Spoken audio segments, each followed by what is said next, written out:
This week's tip is about stripes in ribbing, and the next couple of tips of the week are going to be about stripes. I like stripes.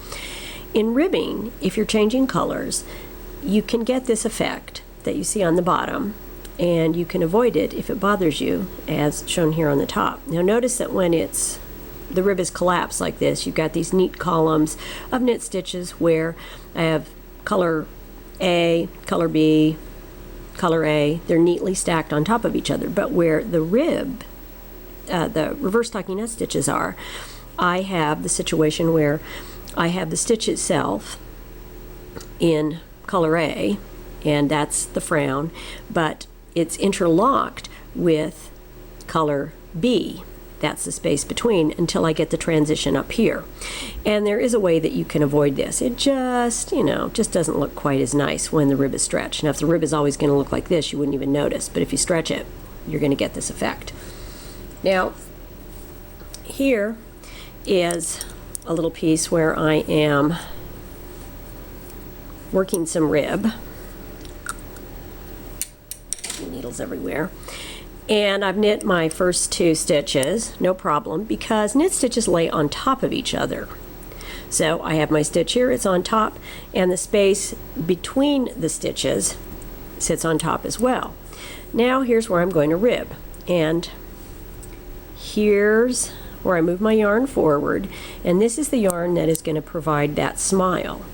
And when I go into that stitch and purl it, notice that it folds over the stitch, and I get my frown, and the space in between is the red, and it's connected. And that is why I am getting those bicolored purls, as they're called.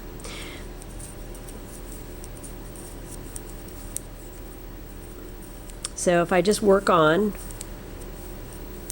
there they are. Now I can decide that this doesn't bother me, but it actually does bother me. I don't like that look. It stands out. I want it to be uniform. So I'm going to pause the video and get this back to the place where I change colors again, and we'll see how you can avoid this. I'm back, and I've worked a couple of rows in the red. So here's where I'm going to start my color change again. If you work the first row in the new color on the right side as a knit row, you will eliminate the bicolored purls. So I'm just going to work all the stitches as a knit. Okay. Now when I turn to do the wrong side row, I'm going to knit in pattern. So I'm going to be purling here, purl, purl, knit, knit, and I'm going to work across.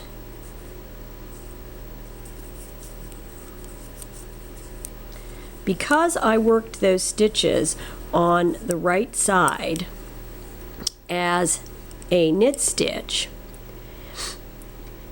when I work the purl on the subsequent row, it interlocks in such a way that the color that is interlocking for my first purl bump is the color that I've changed to. And if you see, I do have a knit stitch here.